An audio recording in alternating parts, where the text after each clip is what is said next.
어긋난 인생은 일평생 돌이킬 수 없다고 부정적으로 생각하며 사는 사람이 있습니다. 이런 사람들은 자신에게 닥친 불행과 고통을 극복해 나가려는 생각조차 먹지를 못해요. 오히려 하루하루 자신을 괴롭히면서 이게 내 운명이겠거니 그냥 순응해 가려고 합니다. 다는 아니겠지만 어떤 노숙자는 충분히 젊습니다. 충분히 힘이 있어 보입니다. 그런데도 가정도 포기하고 미래도 포기하고 아예 재기하기를 포기하는 경우가 있는 것을 보게 됩니다. 왜 그럴까요? 부정적인 생각에 짓눌려 살고 있기 때문이죠. 우리가 분명히 알아야 됩니다. 환경이 인생을 지배하는 것이 아니라 생각이 인생을 지배하는 것입니다. 그렇습니다. 여러분이 평소에 무엇을 생각하는가가 바로 여러분의 인생이 된다는 말입니다. 자신의 생각을 어떻게 생활에 적용하며 사느냐에 따라 그 사람의 인생이 달라집니다. 하나님은 아담에게 선악과를 먹을 수도 있고 안 먹을 수도 있는 자유의지를 주셨어요. 인간의 타락 이후에 물론 완전한 자유의지는 망가져 버렸어요. 더 이상 아담이 가졌던 그런 자유의지는 우리는 행사하지 못합니다. 그러나 소극적인 면에서, 소극적 차원에서 오늘날에도 하나님은 여전히 우리에게 뭔가를 할 수도 있고 안 할 수도 있는 그런 제한된 자유의지를 허락해 주셨습니다. 이 말은 내게 주어진 내 자유의지를 가지고 내가 그 상황을 어떻게 생각하고 내 생활에 어떻게 적용하느냐에 따라서 여러분의 인생이 만들어져 간다는 말입니다. 처음에 말씀드린 것처럼 많은 사람들이 생각해요. 한 번의 실패, 한 번의 불행을 맛본 다음에 나는 결코 행복할 수 없어. 난 절대로 이 한 번의 실패를 극복할 수 없어. 이런 두려움에 빠져서 살아갑니다. 그렇지만 이거야말로 뭐와 같으냐? 우리 생각 속에 우리의 삶을 맡겨두신 하나님의 뜻을 모르는 무지에서 비롯된 언행입니다. 여러분이 실패의 나락에 떨어진다 하더라도 하나님은 얼마든지 여러분의 생각 속에서 움직여지는 여러분의 마음가짐에 따라서 다시금 재기할 수 있는 길을 여러분의 생각 속에 넣어 놓으셨습니다. 그래서 시편 66편 9절은 말합니다. 우리의 영혼을 살려두시고 우리의 실족함을 허락지 아니하시니라. 그런가 하면 시편 121편 3절에서는 여호와는 너로 실족치 않게 하시며 너를 지키시는 자가 졸지도 주무시지도 않는다라고 말씀하셨던 것입니다. 그렇습니다. 하나님은 여러분이 2024년에 실패하기를 원하지 않으십니다. 설령 우리가 실패한다 하더라도 다시 일어설 수 있는 기회와 길을 예비하고 계시다는 사실을 여러분 믿으시기를 바랍니다. 실패해도 다시 일어날 수 있다고 믿으며 사는 사람, 아니면은 한 번 실패하면은 영원한 실패라고 생각하며 사느냐, 이 생각의 차이가 바로 여러분의 인생의 차이가 될 것입니다. 그러므로 히브리서 기자는 히브리서 13장 9절에서 마음은 은혜로서 굳게 함이 마땅하다 그랬어요. 여러분, 그리고 나서 계속해서 뭐라고 얘기했느냐? 식물로 살 것이 아니라 여러분은 우리의 마음을 굳게 하고 우리의 생각을 굳게 하는 것, 그것이 오늘 우리의 인생을 어떻게 되어지도록 만드는 그 첩경이 된다라는 것이에요. 여러분, 자기의 실패는 영원할 거라고 생각하지 마십시오. 여러분의 인생은 언제나 이 모양 이 꼴일 거라고 생각하지 마십시오. 그렇게 생각하며 사는 사람은 하나님의 생각대로 사는 사람이 아닙니다. 그런 사람은 자기 생각대로 마구잡이로 사는 사람이에요. 인생은 환경에 의해 지배되지 않습니다. 마음속 생각 여하에 따라 그 사람의 인생이 결정됩니다. 그러므로 아무리 어려워도 우리는 성공할 수 있어요. 아무리 괴로워도 우리는 다시 일어설 수 있습니다. 여러분의 마음속 생각이 얼마나 중요한가를 바로 오늘 본문 속에 나오는 리브가가 보여주고 있는 것입니다. 리브가는 뛰어난 미모의 여성이었어요. 본문 16절에 보면은 그 소녀는 보기에 심히 아리따운 처녀였다, 그렇게 말을 합니다. 뿐만 아니라 리브가는 아브라함의 동생 나홀의 아내 밀가의 아들이었던 부드엘의 소생이었어요. 이 뭐 이렇게 길게 설명하느냐, 이건 뭐냐면 한마디로 리브가는 뼈대 있는 가문이라는 거예요. 믿음의 명문가라는 거예요. 게다가 리브가는 아주 근면했습니다. 다른 사람을 배려할 줄 아는 넓은 마음도 가지고 있었어요. 엘리에셀이 우물가에서 물을 요구할 때 리브가가 어떻게 합니까? 엘리에셀뿐만 아니라 그가 타고 온 낙타에게도 물을 먹여주죠. 그리고 그 종자와 모든 짐승들에게까지 물과 먹을 것을 줍니다. 한마디로 리브가는요, 삶의 모든 필요한 덕목을 다 골고루 갖춘 여자였어요. 그런데 만약 리브가가 생각을 한번 잘못 먹어서 그냥 바다나람에 그냥 눌러 살았더라면, 엘리에셀을 따라가지 않고 아유 그냥 난 여기가 편합니다, 나는 그냥 여기서 사는 게 좋겠습니다 눌러 앉았더라면 그녀의 인생은 매우 평범하게 진행됐을 것이고, 그리고 그런 식으로 삶을 마치게 됐을 겁니다. 그러나 리브가가 결단하고 가나안으로 따라갔기 때문에 그녀의 인생은 완전히 달라지게 됩니다. 평범한 한 여인의 삶에서 메시아의 조상이 되는 놀라운 축복을 받게 된 것입니다. 어떻게 생각하는가가 이렇게 사람의 인생을 달라지게 만든다는 사실을 믿을 수 있기를 바랍니다. 보세요.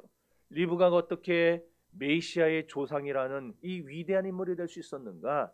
그것은 자기의 생각을 생각 속에서만 갖고 있는 것이 아니라 자기의 생활로 옮겼던 생활의 자세에 달렸던 겁니다. 오늘 우리는 본문을 통해서 한 해를 새롭게 출발하면서 우리의 생각이 우리의 인생을 만든다고 하는 이 사실을 다시 한번 확인해 봐야 할 것입니다. 이삭의 배필을 구하고자 헤브론에서 800km가 떨어진 바다나람까지 그 찾아온 엘리에셀, 사람 아는 사람 하나 없어요. 우물가에 앉아가지고 곰곰이 생각해 보니까 참 기가 막힌 겁니다. 내가 여기까지 와서 아는 사람 하나 없고 어디 가서 내가 아브라함의 그 동생 집안을 찾을 것인가. 그래서 그 자리에 엎드려 하나님 앞에 간구하게 됩니다. 하나님, 이곳은 아는 사람 하나 없고 전혀 생소한 곳입니다. 그러나 내 주인 아브라함의 아들 이삭의 부인 될 사람을 여기서 찾아야 될 텐데, 만약에 처음 물 길러 오는 여자에게 제가 이렇게 말하겠습니다. 내게 물을 좀 주세요. 그리고 내 낙타에게도 물을 좀 먹여달라고 구하겠습니다. 그때 그 여자가 군소리 안 하고 순종하면서 물을 떠다 준다면 그 여자가 이삭의 배필된 여자일 줄로 믿겠습니다. 참 요즘으로 보면은 참 희한한 그런 기도지만은 어쨌든 이렇게 기도하고 눈을 떴더니 누가 옵니까? 리브가가 찾아왔어요. 저는 이 사건을 보면서 하나님의 역사가 참 대단하다는 생각이 들었어요. 왜 그러냐? 물을 처음 길러온 여자가 이삭의 아내가 될 거라 그랬는데, 만약에 처음 물 길러온 여자가 5 아들 가진 과부였다. 어떻게 됐겠어요? 이삭 인생 종치는 겁니다, 이제. 근데 처녀인 리브가가 왔어요. 그것도 어떻게 그렇게 정확하게 아브라함의 동생의 가정에서 그렇게 찾아 나왔는지. 여러분은 전혀 놀랍지가 않나 봐요. 그걸 보면서. 그냥 그러려니 하고 넘어가는 건가요? 그래갖고 엘리에셀이 너무 감사한 겁니다. 그래서 리브가를 따라가요. 따라가서 그녀의 집에 가가지고 자초지정을 그녀의 오빠와 부모님들에게 설명하는 거예요. 그랬더니 부두엘과 라반이 그 말을 듣고 뭐라고 하느냐면은, 오늘 우리가 읽은 본문에 그러죠. 이 일이 여호와께로부터 말미암아 된 것이니 우리가 어찌 반대할 수 있겠습니까? 그러나 리브가의 의향을 한번 물어봐야 되겠습니다. 그래가지고 리브가에게 묻는 거예요. 네가 이 사람과 함께 가겠느냐 그랬더니, 이때 본문 58절에 보면 리브가의 대답이 이렇게 기록되어 있습니다. 그가 대답하되 가겠나이다. 영어에 보면은 I will go 그랬어요. I will go. 리브가의 강력한 의지를 보여주는 단어입니다. 이미 엘리에셀에게 내가 코걸이도 받았고 뭐 그냥 팔찌도 받았으니까 어쩔 수 없이 따라가야죠. 그게 아니에요. 내가 가겠나이다 이거는요, 아유 이미 받아먹은 게 있으니까 어떻게 하겠습니까? 그냥 가야지. 그게 아니라 결단코 가겠습니다 이 말이에요. 어떤 방해를 받더라도 나는 반드시 가고야 말겠습니다. 기어코 나는 기필코 이삭의 아내가 되고야 말겠습니다. 그 말이에요. 리브가의 의지와 뜻이 얼마나 강했던가를 보여주는 말씀입니다. 리브가는 이처럼 대단한 결단의 여성이었어요. 맺고 끊는 것이 분명했습니다. 여러분, 옛 습관을 가지고 작년까지 살던 여러분의 옛 생활, 여러분의 옛 습관, 여러분의 옛 관습, 여러분의 옛 그런 모든 사고방식들 가지고 2024년 새해를 출발해서는 안 됩니다. 결단해야 돼요. 끊을 건 끊고 버릴 건 버리고 새 출발하는 결단의 아침이 되시기를 바랍니다. 만약에 리브가에게 이런 결단이 없었다면 그녀는 그냥 평범한 인생을 마쳤을 거예요. 그러나 그녀의 이런 대단한 결단이 그 리브가라는 그냥 작은 처녀아이를 메시아의 조상이 되는 자리로 올려놓은 겁니다. 그러므로 오늘 우리에게 가장 필요한 것은 결단하는 마음입니다. 우리에게 물질이 필요한 것도 사실입니다. 우리에게 좋은 환경이 필요한 것도 사실입니다. 그러나 새해를 맞으면서 우리의 삶에 가장 필요한 것은 뭐니 해도 바로 결단하는 마음이에요. 끊을 것을 끊지 못하고 질질 끌려다니게 되면은 올해도 여러분 허송세월하게 될 겁니다. 버릴 걸 버리는 그런 버림이 없이는 절대로 새 출발을 할 수가 없어요. 우리가 아브라함을 위대한 조상이라고, 위대한 믿음의 조상이라고 말하는 이유가 뭡니까? 그의 결단력 때문이에요. 하나님께서 그에게 나타나셔서 말씀하십니다. 아브라함아, 너는 너의 본토 친척 아비집을 떠나 내가 너에게 지시할 땅으로 가라. 그 말을 들을 때에 아브라함은 결단했어요. 뒤도 돌아보지 않았어요. 결단한 채 갈대우르를 떠났어요. 이스마엘이 이삭을 희롱하는 것을 본 사라가 아브라함에게 저 하갈과 이스마엘을 내쫓으라 할 때에도 아브라함은 고민했지만 하나님의 말씀을 듣자마자 결단합니다. 아브라함이 위대했던 이유는 그의 결단에 있었던 거예요. 실패는 어디서부터 오는가? 환경의 열악함에서 오는 게 아닙니다. 여러분이 실패하는 이유는 여러분에게 돈이 없어서 실패하는 것도 아니고, 여러분의 부모가 대단한 능력자가 아니어서 실패하는 게 아니고, 여러분이 남들보다 실력이 월등하게 떨어져서 실패하는 게 아니라 여러분이 하나님을 무시하고 깔보기 때문에 실패하는 겁니다. 이게 무슨 말이냐?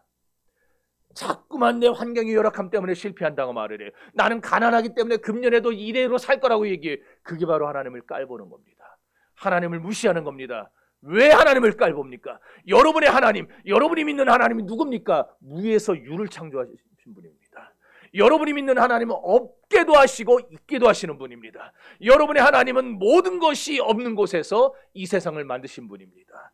그러므로 여러분이 만약 오늘 하나님이 기뻐하는 대로 살려고 옛생활과 옛습관을 끊어버리는 결단을 한다면, 여러분이 그것을 끊어버린다면 2024년은 여러분에게 형통한 해가 될 것이고, 여러분이 오늘 이 새해 첫 주일 아침에도 여전히 옛 습관을 고집하고 여전히 옛 방법을 고집하고 여전히 2023년에 살아왔던 대로 그냥 그렇게 살려고 한다면 2024년 여러분에게는 아무런 복도 안 되고 변화도 안 될 것입니다.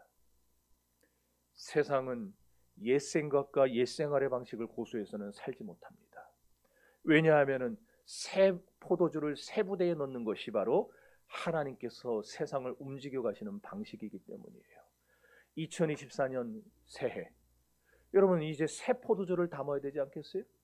우리가 이제 헌금 봉투도 작년까지 쓰던 거 다 폐기하고 새 헌금 봉투 준비하는데, 여러분 자기의 마음가짐을, 자기 인생을 살아가는데 2024년 옛 마음 가지고 출발해서 되겠냐는 거예요. 새로운 생각을 가져야 됩니다. 새로운 생활의 방식으로 살아야 됩니다. 어제까지 살던, 아니 작년까지 살던 세속적인 방법으로 살아서는 안 되는 거예요. 전도서 1장 4절에서 9절을 좀 길지만 한번 다 같이 읽어봅시다. 시작.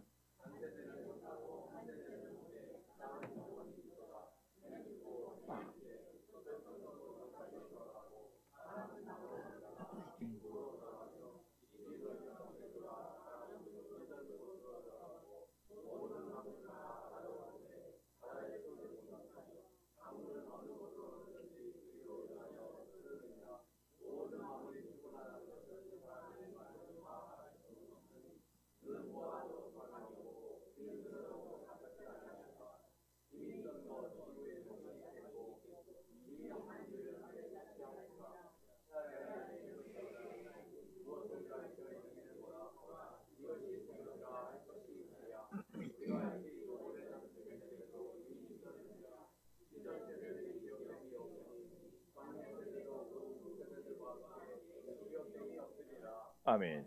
교인들이 전도서 말씀을 되게 어려워해요. 근데 간단합니다. 이 말씀은 두 가지를 보여줘요. 첫째는 역사는 반복의 순리로, 반복의 원리로 순환한다는 얘기예요. 두 번째는 이 반복되어지는 역사 속에서 사람들은 자꾸만 옛것을 답습하려는 경향들을 가지는데, 그런 방식으로는 새로운 역사 창조하기 힘들다, 그 말을 하고 있는 겁니다.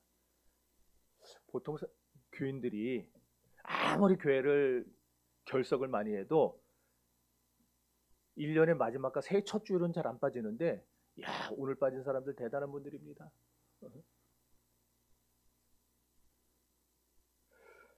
여러분 진정으로 여러분 가정의 부흥을 원하신다면, 여러분 우리 교회의 발전을 원하신다면, 낡은 생각, 옛 습관 벗어버려야 됩니다. 자기의 틀에 꽉 매여가지고 그러고 있으면 안 돼요. 새로운 생각을 해야 되고 새로운 인생을 살아야 됩니다. 지금으로부터 2600년 전에 다니엘은 미래 세대, 오늘날이죠. 그가 봤던 미래 세대는 오늘날, 그리고 앞으로 이제 다가올 우리에게도 미래인 그 세대를 가리켜서 뭐라 불렀냐니 스피드 세대라고 불렀어요. 제가 저 설교할 때 이제 다시는 핸드폰 들고 뭐 하지 말라 그랬는데 핸드폰 내려놓으세요. 예, 설교 받아 적지도 마세요. 그냥 제 설교만 들으세요.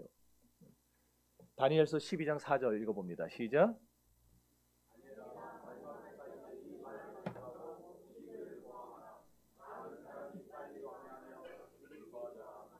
이게 보니까 많은 사람이 빨리 왕래하며 지식이 더한다. 실제로 미래학자들도 뭐라 그러냐면 미래로 갈수록 이 과학의 발전과 더불어서 한 사람의 성공과 실패 또한 뭐에 의해서 결정되느냐? 스피드로 인해서 결정된다, 그렇게 말을 합니다. 그렇습니다. 지금은 스피드 시대예요. 스피드 시대. 그러므로 얼마나 빨리 실천하고 얼마나 빨리 연구하고 얼마나 빨리 완성하느냐에 따라서 그 사람의 행복과 불행, 그 사람의 성공과 실패, 그 사람의 부와 가난이 극명하게 갈리는 겁니다. 지금은 국가의 영토가 크냐 작으냐 이게 부를 이루는 조건이 아니에요. 지금은 스피드예요. 이 속도에 민감한 나라와 국민과 개인이 성공하는 시대입니다. 우리나라가 뭐가 있어서 성공했어요? 뭐 자원이 많습니까? 인구가 많습니까? 땅덩이가 미국이나 중국처럼 큽니까? 쥐뿔도 없어요. 그런데 세계 경제 10위에 올라섰어요. 우리 국민들에게 딴 건 몰라도 그거 하나 있잖아요. 빨리빨리. 이런 시대에 아직도 엉뚱하게 과거 생각이나 하고 시간을 제대로 활용 못하는 사람들은 성공 못해요. 여러분 정말 성공하고 싶다면요, 변해야 됩니다. 미래는 빠르게 변화하는 사람이 성공하는 거예요. 왜 그렇게 대기업들이, 대그룹들이 계속해서 매년 사장단 회의를 통해서 요구하는 게 다 뜯어고치라는 거겠습니까? 작년까지 했던 방식 다 고쳐라. 왜? 올해 우리가 맞닥뜨려야 될 소비자들은 어제까지 소비자들과 틀리더라는 거예요. 2024년 여러분 혹시 시간 많이 남는다고 등산 다니고 산책 다니고 그러면서 소일하지 마세요. 그리고 젊은이들은 집에 누워가지고 유튜브나 보면서 그러고 보내지 마세요. 아니 시간 있으면 돈 버세요. 돈 나가가지고 뭐라도 하세요. 경비를 하든지 아니면 나가서 날품팔이를 하든지 뭐라도 해서 돈을 버세요. 왜 시간을 그렇게 낭비하며 삽니까? 직장도 안 다니고 젊은 사람들이 가만히 시간만 축내고 그러지 말아요. 여러분 등산 오래 다닌다고 장수하는 거 아니에요. 장수의 비결, 건강의 비결은 하나님께 있습니다. 요즘 사람들 당뇨 안 걸리겠다고 일부러 보리밥 찾아 먹어요. 저는 보리밥을 하도 옛날에 많이 먹어서 보리밥 안 봅니다. 진짜 한 몇 년에 한 번 보리밥을 먹어요. 하도 먹기 싫어. 근데 요즘 사람들은 건강을 위해서 먹더라고요. 찾아가서. 그러면서 그러는 거예요. 맛없는 보리밥 먹으면서 아이고 내 팔자야, 아이고 내 팔자야. 여러분 그러지 말고 당뇨가 계신 건 아니지. 당뇨가 있는 분들은 당뇨쌀 사서 드세요. 아, 처음 듣는 분도 계신가 봐. 당뇨쌀 있다는 거. 이미 15년 전에 우리나라가 세계 최초로 개발했어요. 당뇨쌀. 벌써 15년 전 얘기를 이제 처음 듣는 사람이 있으니 얼마나 우리가 늦는 거예요. 좀 비싸요. 4kg에 6만 원이에요. 네, 일반 쌀에 비하면 많이 비싸요. 그러나 그거 먹으면은요 혈당이 쫙 내려갑니다. 굳이 안 걸어 다녀도 돼요. 그러니까 그거 먹고 남는 시간에 주님을 위해서 창조적으로 쓰세요. 우리 젊은 친구들도 집에서 그냥 빈둥빈둥 그러지 말고 정말 주를 위해서 자기 시간을 촌음을 아껴가면서 일을 하세요. 촌음을 아껴가면서. 금년에 어떻게 하나님을 기쁘시게 해드릴까? 어떻게 하면 하나님의 영광을 받으실까? 여러분의 생각을 그렇게 바꿔야지. 바꾸지 않으면 여러분의 인생이 지금보다 나아질 수 없다는 거예요. 나만 보세요. 나아만은요 이스라엘에 있는 선지자 엘리사를 찾아가면은 주인님의 병을 고칠 수 있을 겁니다라는 여자아이 그 계집종의 말을 들었어요. 그래가지고 왕의 친서를 받아냅니다. 금은보화를 가지고 엘리사를 찾아갔어요. 그는 생각한 겁니다. 엘리사 선지자가 내가 왔다는 소리를 들으면 버선발로 뛰어나가지고 이야 환영해주고 내 머리에 안수하면서 손을 흔들고 내 병을 고쳐줄 거라 생각을 했어요. 그런데 예상이 완전히 빗나갔죠. 요단강에 들어가 7번 목욕하고 가 그랬어요. 그러면 4살이 어린아이 살과 여전해질 거야, 깨끗해질 거야. 이 소리를 듣고 나아만은 분노했습니다. 나아만은 그 말을 받아들일 수가 없었어요. 자기 나라에 있는 아바나강과 바르바강이 훨씬 더 요단강보다 깨끗한데 차라리 거기서 목욕하겠다 이러면서 그러면서 흥분해가지고 선지자를 욕하고 떠나버리려고. 그때 종들이 붙잡고 통사정을 합니다. 아니 주인님, 이보다 더한 일을 하라고 해도 해판 아닙니까? 이게 뭐라고 목욕 7번 하는 게 뭐가 대수라고 목욕을 못합니까? 그 말을 듣고서야 나아만이 생각을 바꿨어요. 그런데 그 다음에 역사를 여러분들이 아십니다. 나아만이 생각을 바꾸고 나니까 그의 인생이 바뀌었습니다. 나아만의 결단력이 나아만을 살린 것입니다. 나아만의 결단력이 건강을 회복했고 나아만의 결단력이 그의 인생을 새롭게 만들어준 것입니다. 그러므로 오늘 이 시간에도 저와 여러분의 새로운 결심과 결단이 필요합니다. 이 성전에 아까 들어오던 그 모습 그대로 나가지 마십시오. 아까까지는 작년의 모습으로 들어온 거고 이제 이전을 나가실 때는 여러분 결단하고 나가셔야 돼요. 내 새롭게 살리라. 새로운 인생을 살아보리라. 지금까지 옛 관습과 옛 습관과 옛 생활 버리고 내 정말 새롭게 한번 제대로 살아보리라. 이런 결단을 하고 결심을 한 채 새해를 맞으셔야 할 것입니다. 여러분 아직도 여러분의 생활 가운데 옛 습관이 남아 있습니까? 아직 옛 생활에 잔재가 널려 있습니까? 이제 새해 첫 주일을 맞아서 우리에겐 결단이 필요합니다. 내가 예전과 같은 그런 예배생활 이제 안 하겠다. 내가 작년과 같은 그런 신앙생활, 그런 봉사생활, 그런 헌신생활 안 하겠다. 내가 완전히 하나님 앞에서 새로운 사람을 되어보겠다. 여러분 이 결단하는 마음은요, 그러나 인간적인 힘으로 되어지는 건 아닙니다. 내가 해보겠다고 해서 되는 건 아니라는 얘기예요. 우연히 되는 것도 아닙니다. 그렇게 작심하고 술, 담배를 끊었는데 작심삼일하고 또 술을 먹고 또 담배를 펴요.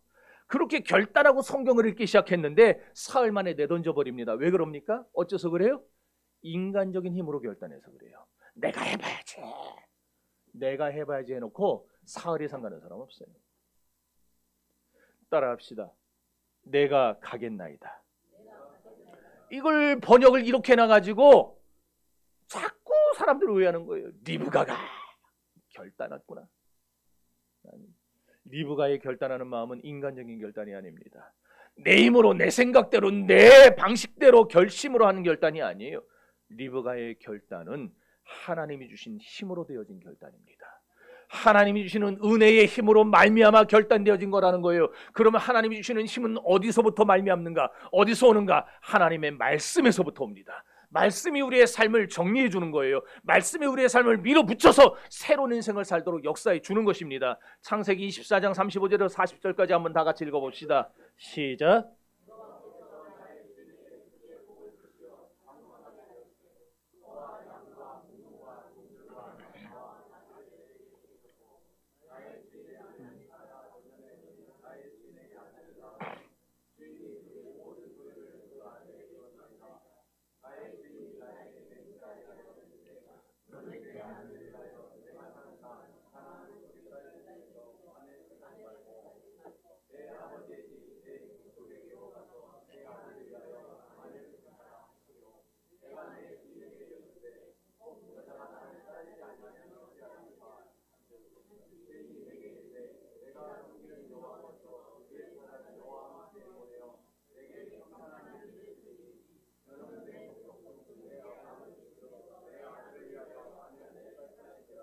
아멘. 여러분 아브라함의 종이 엘리에셀이 몇 가지를 얘기하는데 첫 번째는 아브라함은 하나님이 축복하시기로 택한 백성이고 믿음의 조상이라 그걸 말해요. 두 번째는 그의 아들 이삭은 아브라함의 축복을 이어받은 사람이고 장차 메시아의 조상이 될 것이다. 쭉 나와요. 그 다음에 세 번째가 요거는 오늘 본문에 안 나와 있으니까 정말 그렇습니까? 그럴 수 있겠는데 당신의 딸 리브가를 이삭과 결혼시키면 리브가도 메시아의 조상이 되는 축복을 얻을 것입니다. 그랬어요. 그 말을 듣고 리브가가 놀라 자빠진 거예요. 그게 어디 나오느냐? 여러분 60절 보면은요. 리브가의 오빠와 아빠가 그 부모가 뭐라 그러냐? 너는 천만인의 어미가 될지어다 그랬어요. 이 갑작스러운 기도문이 어디서 갑자기 튀어나와요? 본문에 나오지 않았지만 엘리에셀이 그 모든 과정을 이 짧은 과정에 그걸 다 설명할 수가 없으니까 쭉 얘기를 했겠죠. 그걸 듣고 리브가의 부모와 오빠가 떠나보내는 리브가를 향해서 그 말을 하는 거예요. 너는 하나님이 아브라함에게 하신 그 약속처럼 천만인의 어미가 될 거야. 너는 메시아의 조상이 될 거야. 여러분 생각해 보세요. 천하절색이죠. 이쁘죠? 명문가 딸이죠. 인간관계 좋은 사람이죠. 그렇지만 그렇게 아름답고 훌륭했던 리브가도요. 밧단아람에서 살았다면 아마 불신자하고 결혼하고 그리고 그냥 늙어 죽었을 거예요. 그런데 엘리에셀을 통하여서 아브라함과 이삭 가문에 장차 메시아가 태어날 것인데 자기 또한 메시아의 조상이 될 수 있다라는 이런 놀라운 축복을 전해 들을 때 리브가는 감격했습니다. 밧단아람에서 살면서 누리게 될 안정, 그리고 이삭과 결혼해서 메시아의 조상이 되는 그 축복을 비교해 봤더니 이건 뭐 비교가 안 돼요. 하늘과 땅 차이예요. 그래서 말씀을 듣다가 말씀을 통해 결단한 거예요. 그래서 나온 게 내가 가겠나이다 그 말이 나온 거예요. 자기가 자기의 의지대로 자기의 결심대로 내가 가볼게요, 내가 해볼게요가 아니라 말씀을 듣고 그 말씀이 주는 축복을 사모하며 말씀이 주는 그 놀라운 은혜에 사로잡혀서 하나님, 나는 부족하지만, 나는 힘이 없지만, 나는 할 수 없지만 주님이 내게 힘 주시면 내가 한번 해보겠습니다. 나도 한번 그렇게 가보겠습니다. 그렇게 결단한 거예요. 그래서 여길 떠나야 되겠다. 이삭을 만나러 가야지. 그렇게 결심하고 결단하게 됐던 것입니다. 그러므로 오늘 여러분 2024년에 여러분이 작년까지 그렇게 정리할 수 없었던 문제들이 있었다면은 여러분 그거 어떻게 정리할 수 있겠습니까? 하나님의 말씀에 붙들리시면 되는 거예요.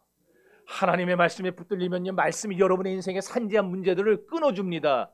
고깃집 가면은 그 아줌마들 와서 고기 잘라주잖아요. 비계 잘라 비계 버리고 뼈 잘라 뼈 버리고 다 정리해줘요. 먹기 좋게 이렇게 다 잘라놔줘요. 아니 고깃집에서 일하는 서빙하는 그 사람도 그렇게 우리 고기를 잘라주는데 여러분 우리 하나님이 여러분 세상에 보내놓고 여러분의 인생의 산재에 있는 문제들 안 잘라주시겠냐고요. 믿고 구하는 자에게 하나님은 역사하실 것입니다. 말씀을 통해서 문제를 결단하게 하시고 문제를 잘라내 주실 거예요. 왜냐? 왜 그러냐? 말씀은 하나님의 능력이기 때문입니다. 그리고 말씀은 하나님 자신이기 때문입니다. 그래서 우리가 잘 아는 히브리서 4장 12절에 보면은 하나님은 이렇게 말씀합니다. 다 같이 읽어봅니다. 시작.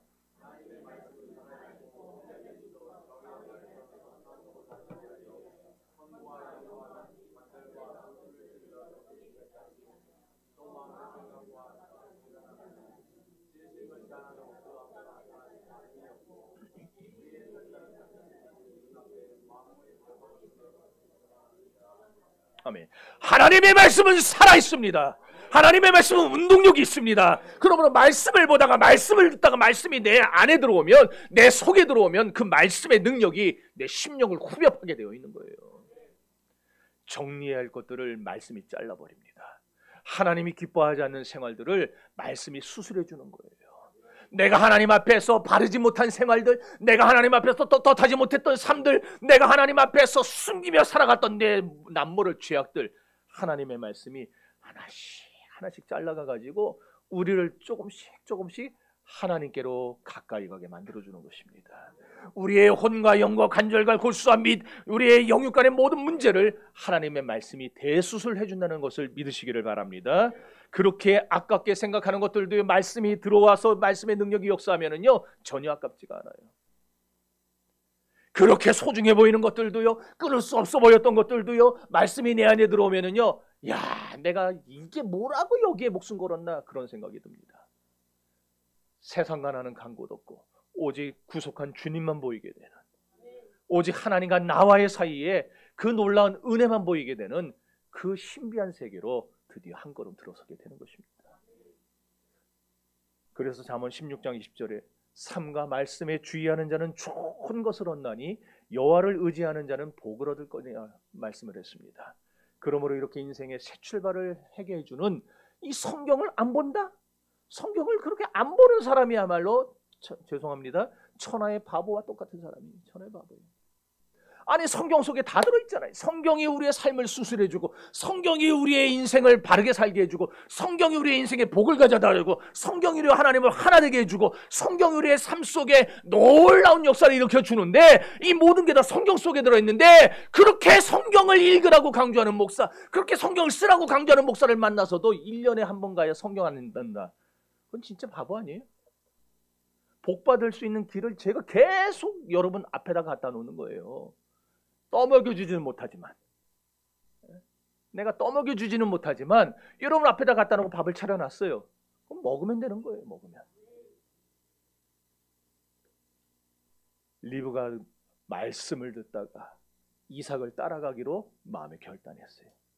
결단력을 가지고 부모 형제와 이웃과 친구들이 있는 그 밧다나람을 끊어버리고 엘레셀을 쫓아가는 리브가에게 하나님은 놀라운 축복을 주셨습니다. 그러므로 여러분 2024년 말씀을 의지하며 말씀을 따라 사시기를 바랍니다. 이렇게 말씀을 통해서 결단할 때에 리브가가 큰 축복을 받았다고 그랬는데 한번 읽어봅시다. 창세기 24장 22절 시작.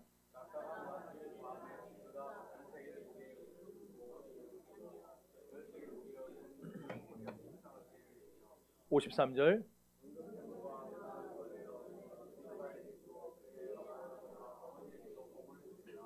처음에는요 코걸이에 한 게 코에다 하는 금고리.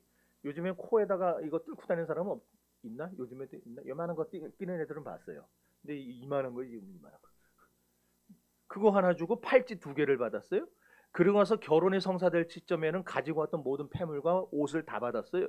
그리고 리브가의 오빠와 부모도 많은 보물을 받았답니다. 여러분 4,000년 전 중근동 지방에서는요 자녀를 노동력으로 이해했어요. 그래서 자녀가 많을수록 부요가 따라온다고 생각을 한 겁니다. 그러다 보니까 남의 집 여자를, 남의 집 딸을 내가 아내로 데려온다, 신부로 데려온다는 거는 그 집안의 노동력을 빼오는 일이거든요. 그래서 그에 상응하는 빅물을 줍니다. 우리들도 우리나라도 결혼할 때 폐물을 양가가 교환하죠. 이와 같이 이 이스라엘 나라에서는 신랑이 신부에게 빅물을 줬어요. 신부집에서는 안 주고 신랑만 줬어요. 그걸 뭐라 불렀냐? 모하르라 불렀어요. 히브리 말로 모하르. 그런데 본문에 보면 아브라함의 집에서 가져온 이 모하르의 양이 엄청난 거예요. 이건 뭘 보여줍니까? 이처럼 우리가 만약 우리들의 신령한 신랑 되시는 예수 그리스도를 따라 살기로 마음에 결심하면 하나님은 하늘의 그 창고를 여시고 하늘의 무궁무진한 보화를 우리의 삶 가운데에 내려주신다라는 말입니다. 리브가는 이삭의 아내가 됐어요. 이것은 오늘 우리의 삶을 두고 사는 말입니다. 십자가 보혈로 구원받은 성도는 예수의 신령한 신부가 된 줄로 믿으시기를 바랍니다. 그리스도의 신부가 되면 그리스도의 모든 것이 다 누구 것이 되겠습니까? 네, 내 것이 되는 거예요. 내가 신부가 되면 내 거 되는 거 아니에요? 네? 남편이 부자면 결혼하면 남편께 다 내 거 되는 거예요. 네. 남편이 부자가 아니라 그런가? 아니에요. 여러분 우리 예수님은 이 세상에 모든 걸 다 가지신 분입니다. 그 주님의 모든 게 내 것 되는 거예요. 그래서 여러분이 하나님의 백성이 됐다는 말은 다른 게 아니라 하나님이 가지신 그 모든 무궁무진한 능력, 그 모든 것이 다 여러분의 것이 됐다는 말입니다. 할렐루야, 할렐루야. 탕자 보세요. 결심하고 옛 생활을 끊어버리기로 결단하고 아버지께로 돌아갔을 때 아버지 집의 모든 것이 다시 탕자의 것이 되지 않았어요? 이 내 아들은 죽었다가 다시 살고 잃었다가 다시 찾은 아들이로다 그러고 손에 가락지를 끼워줬어요. 발에 신을 신겨줬어요. 옷을 입혀줬어요. 그리고 살찐 송아지를 잡아서 잔치를 열어줬어요. 이처럼 2024년에 하나님과 동행하는 사람, 예수님이 신부로 인생을 사는 사람은 하나님의 것이 자신의 것이 되는 역사를 체험하게 될 줄로 믿습니다. 이삭은 낙타 위에 어떤 여자가 탄 걸 보면서 눈을 들어 그 여자를 지그시 바라봤어요. 리브가도 눈을 들어 그 광야에서 자기를 바라보고 있는 이삭을 바라봤습니다. 여러분 사랑이 뭐냐? 사랑은 눈과 눈이 맞는 겁니다. 2024년에는 예수님과 우리가 한치도 떨어지지 않고 예수님은 나를 바라보시고 나는 예수님을 바라봐야 됩니다. 그것이 사랑입니다. 여러분 정말 예수님 사랑합니까?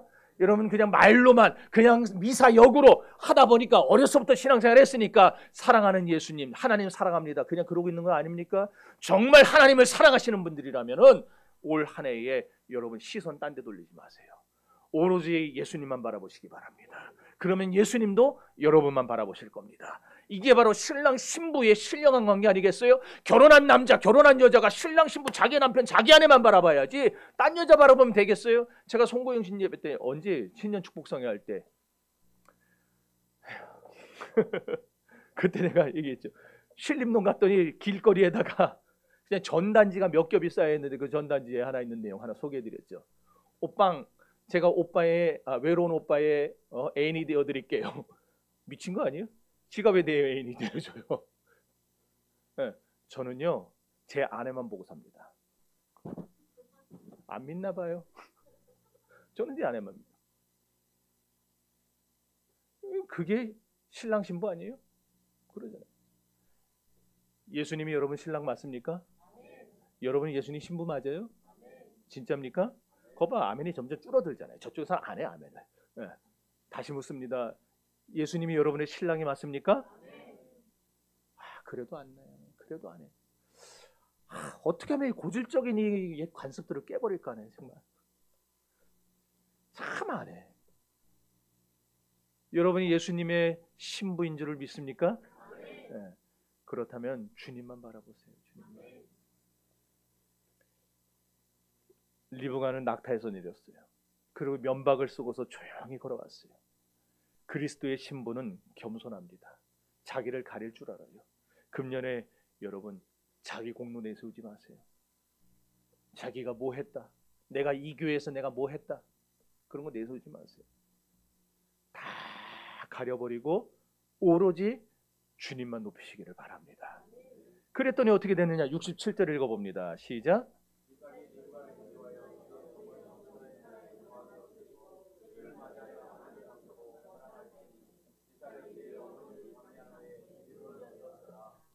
따라합시다. 그를 취하여 아내로 삼고 사랑하였으니. 여기서 사랑이라는 단어가 히브리어의 아헤브예요. 전인격적으로 열렬히 사랑하는 상태를 말합니다. 그래서 학자들이 이 아헤브의 사랑을 헬라어로 번역할 때에 뭐로 번역했느냐? 하나님이 인간을 사랑하는 사랑으로, 주님이 우리를 사랑하는 사랑이라고 해서 아가페로 번역을 했어요. 그러니까 이처럼 주님이 우리를 사랑하는 사랑을 우리는 리브가를 향한 이삭의 사랑에서 엿볼 수가 있는 겁니다. 이삭의 사랑은 세 가지의 모습을 담고 있어요. 첫 번째로 이삭의 사랑은 다 주는 사랑이었어요. 67절에 보면 이삭이 리브가를 인도하여 사라의 장막에 들였다 그랬어요. 사라의 장막이란 여주인의 장막을 말합니다. 당시 아브라함의 집에 사람이 몇 명이나 있었을 것 같습니까? 몇 명이나 정도 아브라함의 집에 살았을 것 같으세요?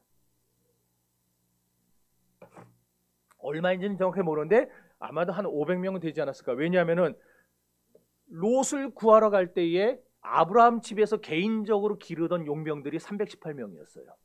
그럼 거기다가 하인들이 있죠, 여종들이 있죠, 뭐 다 일봐주는 사람들이 있죠. 그러니까 다 하면은 한 500명 얼추 되지 않았을까. 아무리 적어도 그렇게 생각을 해요. 그런데 재산도 어마어마하지 않았어요? 한번 그냥 다 애굽에 갔다가 어마어마하게 떼돈 벌어서 올라가고, 블레셋에 내려갔다, 그랄 땅에 내려갔다, 거기서도 한번 대박을 쳐가지고 또 올라오고, 재산이 어마어마해요. 그런 대가문의 안주인 자리에 이 새파란 여자애를 딱 앉힌 거예요. 여러분이 만약에 금년에 주님만 따라다니겠다고 결단하면 주님은 여러분을 주인의 자리에 앉히실 겁니다. 맨날 사이드에 몰아넣어서 괄시하지 않아요. 우리 주님은 우리가 결단하기만 하면, 우리가 주를 위해 살겠다고만 하면 하나님은 우리 인생을 비주류의 인생이 아니라 주류의 인생으로 만들어 주십니다. 주인의 자리, 가장 좋은 사라의 장막, 누구도 범접할 수 없는 그 축복의 자리를 리브가에게 주었듯이 오늘 주님은 우리에게도 그런 주인의 자리를 주실 줄 믿습니다. 사랑은 주는 거예요. 그래서 성경에 보면은 하나님이 세상을 이처럼 사랑하사 뭘 주셨다 그랬어요? 독생자를 주셨다 그랬어요. 독생자를. 이것은 완전히 소유권을 이양하는 것, 이전하는 것을 말해요. 소유권을 완전히 넘겨주시는 사랑, 하나님은 여러분에게 이렇게 주시기를 원하는 겁니다. 금년에 하나님 여러분에게 물질을 주시기를 원하고, 건강을 주시기를 원하고, 행복을 주시기를 원하십니다. 그러니 예수님과 함께 하심으로 하나님이 주시는 모든 좋은 것들을 다 받아 누릴 수 있기를 주님의 이름으로 축원합니다. 두 번째로 이삭의 리브가를 향한 사랑은요, 기다리는 사랑이었어요. 40살에 결혼했는데 리브가가 언제 애를 낳느냐? 60살에 낳아요. 이삭이 60세 때 자녀를 낳았어요. 그러니까 20년을 기다린 거예요. 20년을. 우리 주님도 여러분을 기다리고 있어요. 여러분의 믿음이 좋아지기를 기다리고 있어요. 여러분이 주일날 설교 들으면서 졸던 그 신앙에서 이제 그냥 눈 또렷또렷하게 뜨고 말씀을 꿀송이처럼 아멘 아멘 아멘 이렇게 받아먹기를 기다리고 계세요.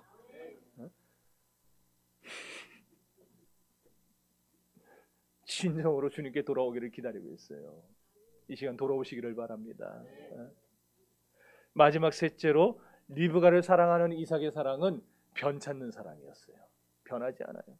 일부다처의 시대인 4000년 전에 아내가 자식을 못 낳으면요, 남편들은 합법적으로 4명의 여자를 아내로 맞을 수 있었어요.